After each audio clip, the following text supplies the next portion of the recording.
Hello, it's nice to sit with you today. I hope wherever you are, whether you're alone in your kitchen, resting in a quiet chair, or maybe walking slowly through your garden, you feel a little more seen just by being here. Let me tell you a story. My story. It began not with a bang, but with a quiet end. There was a small party, balloons in the company lounge, a cake with a slogan I couldn't quite bring myself to read, a few kind words from younger colleagues who didn't know me well but tried to sound sincere. I smiled, I nodded, I gave a short speech. I don't remember what I said. Something polite, something expected. There were claps, hugs, one or two awkward attempts at jokes about finally being free. And then, just like that, everyone went back to their desks. And I was done.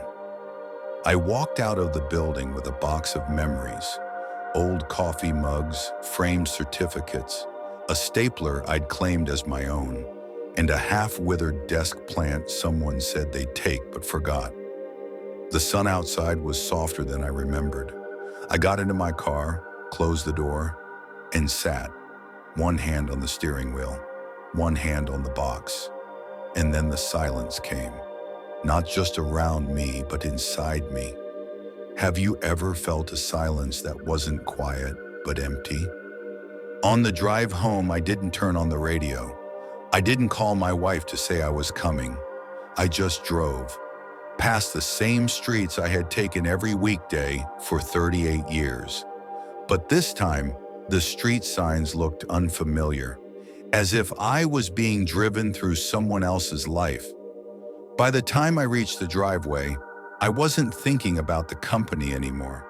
I was thinking about a question, one that came suddenly like an echo you didn't know was waiting inside you.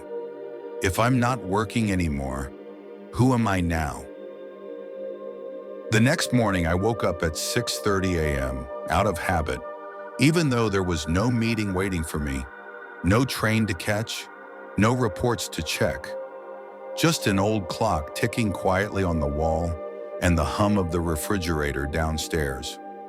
I lay in bed for a while, staring at the ceiling, thinking, I don't have to go anywhere. And yet I still felt late for something. You see, when you've worked for decades, when your days are stitched together by calendars, deadlines, people needing answers, you become woven into something, like a cog in a machine. Not in a bad way. In fact, I liked it.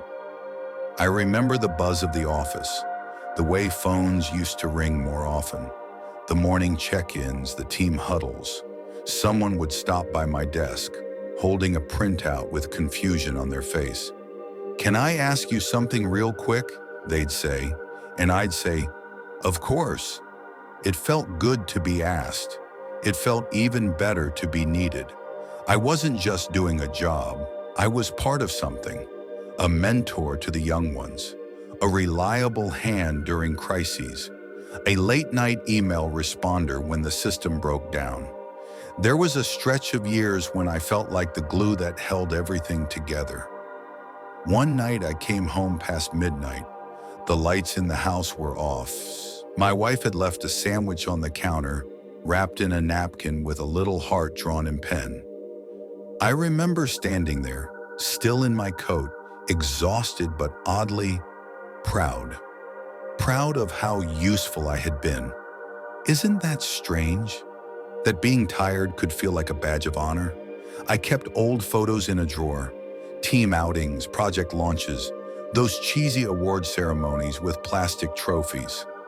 I pulled them out recently looking for something else and saw my younger self laughing with colleagues, gesturing in front of a whiteboard, helping someone adjust their presentation. What struck me wasn't how young I looked. It was the light in my eyes, a kind of fire that comes from purpose. Have you ever felt that kind of fire? The one that says, they count on me. The one that says, I matter here. Looking at those photos, I whispered to no one. I used to be someone people came to. Now the phone stays quiet. It's not just the work you miss, it's the sense of self that came with it. And perhaps that's the most unexpected part of retiring. You don't just leave a job. You leave behind a version of yourself that only existed in that space. And that version was needed. The first morning after retirement felt strange. No alarm clock, no buzzing phone, no early messages with subject lines in all caps. Just sunlight filtering through the curtain, the quiet hum of a heater turning on, the distant sound of a garbage truck backing up down the street, and silence. A kind of silence I hadn't heard in years. I got out of bed slowly, like I was moving through unfamiliar air. The floorboards creaked in that old familiar way, and yet everything felt different. I made coffee, out of routine more than desire, and sat at the kitchen table. No rush, no agenda. I looked around the room, and for the first time in a long while I noticed things. The scratch on the counter, the faded fruit bowl, the way the morning light hit the wall just so. It was all very ordinary and very still. I thought I'd feel relaxed. I didn't. Instead, I felt untethered, like a boat that had been untied from its dock, just drifting. With no emails to check or meetings to prepare for, I started doing small things. I wiped the kitchen table, even though it was clean. I rearranged the drawer with old keys and batteries. I watered the plants, too much probably, and sorted through a folder of receipts from a decade ago. It wasn't that these things needed doing, it was that I needed something to do. Maybe you felt it too, that itch to feel useful, to check something off a list, even if you wrote the list yourself just to feel productive. My wife passed by at one point, smiled gently and said, "You're already up?" I nodded and smiled back. Old habits. We talked over breakfast, about the weather, the news, what we might have for dinner, but I found myself with little to say. Not because I didn't want to talk, but because I didn't have anything new to offer. No office stories, no small victories, no latest updates. I was used to coming home for something. Now, I was already home. Later that morning, I opened a storage box in the garage labeled work stuff. Inside were old notebooks, conference lanyards, a few plaques I never hung up. I sat down on the floor and flipped through the pages of a notebook from 5 years ago. Meeting notes, deadlines, diagrams only I could decipher. I traced the lines with my finger and felt something I didn't quite expect. Loneliness. Not the loneliness of being alone. I wasn't. My wife was in the garden. The neighbor's dog was barking. Life was still going on around me. But inside I missed being part of something. I missed having a reason to be busy, a reason to be tired. I closed the notebook, placed it gently back in the box, and sat for a while, listening to the quiet house. Have you ever had a moment like that, where everything is peaceful, but you feel invisible? It's not that I wanted to go back, it's just that I didn't know how to go forward. The days began to blur together, not in a tragic way, not even in a dramatic way, just gently, like watercolors bleeding across the edges. I would wake up, make my coffee, tend to small chores, and then find myself staring out the window, watching the leaves stir, watching the hours pass. At first, I told myself this was normal, a transition, a season of rest. And that was true, partly, but underneath the calmness, something else had begun to grow, a kind of sadness I couldn't name. It wasn't depression, not exactly. I still smiled. I still laughed when my granddaughter called and told me about school. I still helped my wife fix the garden fence and took out the trash. But there was a dullness inside me, like I had been painted over. I found myself scrolling through my phone more often than I used to, not to connect, but to watch, to see what others were doing, colleagues who were still at work, tackling new projects, young professionals on LinkedIn, sharing promotions, speaking at conferences, bright eyes, fresh suits, quick captions. I didn't resent them. Truly, I just felt left behind. And then came the comparisons, the ones you never admit out loud, but which sneak into your thoughts late at night. Look at him, still traveling for work. She's mentoring a whole new team now. They still have purpose, direction, value. Meanwhile, I was learning how to make sourdough, reading old books I'd forgotten I owned, sorting out the attic. They say comparison is the thief of joy, but I think it's more than that. It's the thief of self, when who you were was built around being needed. And I realized something quietly painful one afternoon, sitting on the porch, watching the sky turn. I had spent so many years being defined by what I did that now I wasn't sure who I was. No one asks you, "So what do you think about life?" They ask, "So what do you do?" And when you answer, "I'm retired," there's often a pause, a nod, a polite smile. It's no one's fault. It's just how we're wired, perhaps, how the world moves. But when you've been introduced as the expert, the manager, the go-to person for most of your life, to no longer have that prefix feels like stepping out into the cold without your coat. Do you know what I mean? There's a kind of ache that doesn't cry out. It just sits there, like a coat you've outgrown, still hanging by the door. One evening I stood in front of the mirror, just looked, not to fix my hair, not to shave, just to see who I was now. And I wondered, genuinely wondered, if I am no longer working, then who am I now? It was a Tuesday afternoon, the kind of day that drifts in quietly without asking for anything. The sun was warm but not insistent. I decided to go for a walk in the park, not for exercise really, just to move. There's a little path near our neighborhood, winding around an old pond. Ducks gather there. Children sometimes come with stale bread. It's the kind of place you forget exists until you really need somewhere to be. I hadn't been walking long when I saw him. Jim. We used to work in the same department long ago. He'd retired a few years before me. We kept in touch for a while, and then, as these things go, life moved on. But there he was, wearing a floppy hat, holding a leash attached to a slow-moving golden retriever. He spotted me first and waved. "Hey, stranger!" We laughed, the way old friends do when words aren't entirely necessary. We sat on a bench and talked. About nothing, really. The weather, our knees, a mutual co-worker who'd just been promoted.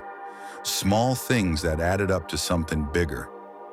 At one point I asked him, "Do you ever miss it?" Jim leaned back, thoughtful. "Sometimes, but not in the way I thought I would.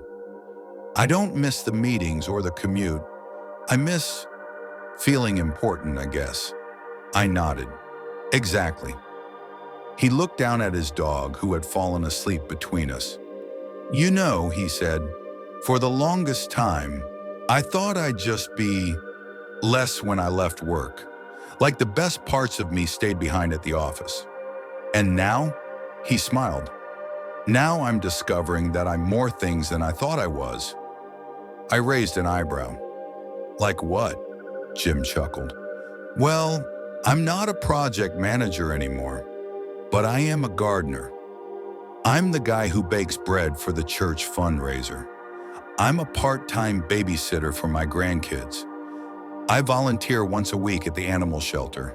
And apparently," he pointed at his dog, I'm a full-time butler for this guy.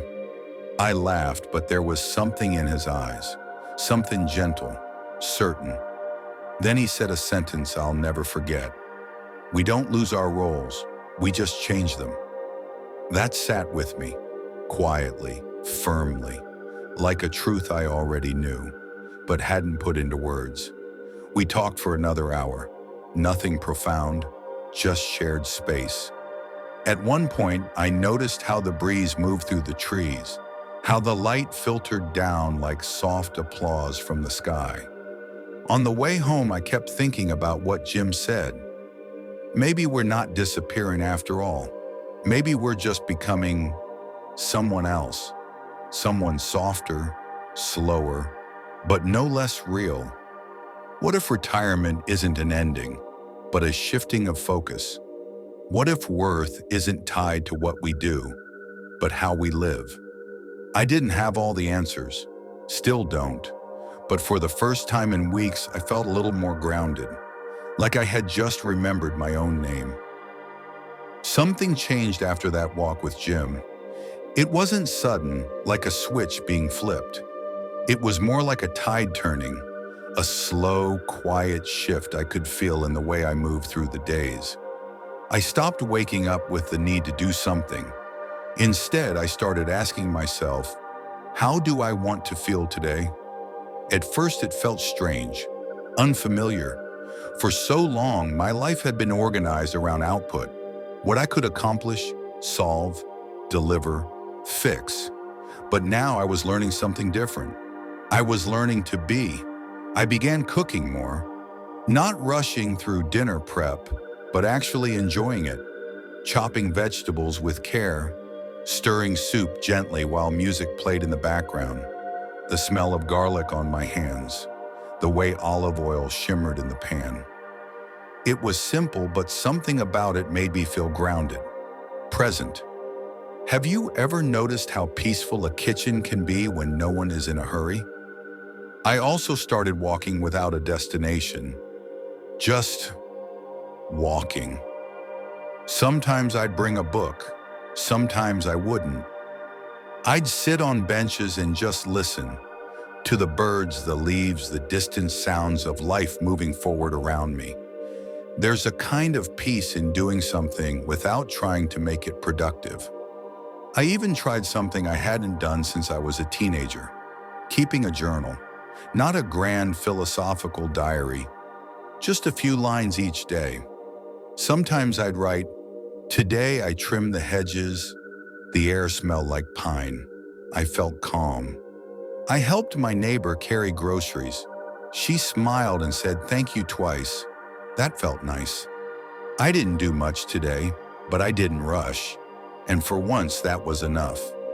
I realized something then. Maybe it's not the number of things we do that makes a day meaningful. Maybe it's the attention we give while doing them.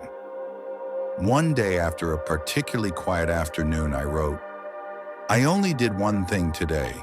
I made a pot of tea, but I made it with both hands, with no distractions, and I drank it slowly. It was good. It was enough." That entry still stays with me. For most of my life, I moved fast. There was always another task, another meeting, another deadline. But now the pace had softened, and so had I. Don't get me wrong, there are still moments I feel lost, still days I miss the rush, the urgency, the importance. But more and more I've come to appreciate the slowness, because in that slowness, I've started to hear things I hadn't noticed before, like the rhythm of my breath, the creak of the house as it settles at night, the quiet thank you I whisper to the sky without needing a reason. I'm learning that I don't need to be busy to be alive. I just need to be present. And sometimes being with myself, really being with myself, is the most important thing I can do. It was a quiet afternoon, not unlike so many others in recent months. The kind of afternoon that doesn't demand attention. The sun was beginning to lean toward the horizon, casting long golden shadows across the porch. I sat there in my old chair, a cup of tea beside me, and realized something. I didn't feel lost anymore, not because I had found a new title, or a new job, or some grand purpose, but because for the first time in a long while, I had made peace with simply being. I watched the way the light touched the trees, the way the breeze stirred the edges of the curtain behind me, and I felt here, not rushing toward anything, not performing, not proving, just present. There was a time not so long ago when I feared retirement meant the end of my usefulness, the end of my story. The day I walked out of my office for the last time, I thought I had disappeared. But sitting there on that porch, I realized the truth. I hadn't disappeared. I had returned to myself, to the version of me that doesn't need achievements to feel worthy, to the man who can sit in silence and still feel whole. It's funny how we spend our lives building resumes, collecting titles, attending meetings, fixing things, planning the next move. But the most important journey, I think, is the one inward, the one that asks not, "What do you do?" but rather, "How do you live?" And now I live slowly, with gentleness, with more attention to the little things. A phone call from an old friend, the softness of a fresh towel, the way my wife hums when she folds laundry. I still have moments of doubt, of course, days when I feel small, days when I long to be needed in the way I once was. But those moments pass, like clouds across the sky, and what remains is stillness and gratitude. I may no longer be a worker in the traditional sense, but I am a listener, a grandfather, a partner, a man who has learned that value isn't always loud. Sometimes it's quiet and steady and deeply, deeply human. So no, retirement didn't make me disappear. It invited me home. And before I end this story, may I ask you something? Have you ever felt yourself slowly fading into the background of your own life? And if you have, how might you begin to come back? Maybe not with noise, not with effort, but with one simple truth. You are still here, and that, my friend, is everything. Thank you for sitting with me through this story, for listening, not just with your ears, but with your heart. I know your time is precious, and if you chose to spend a small part of your day here with me, I hope this story gave you something in return. Maybe a moment of peace, maybe a gentle reminder that you are not alone in what you feel, or maybe just the comfort of knowing that someone else has walked a path like yours.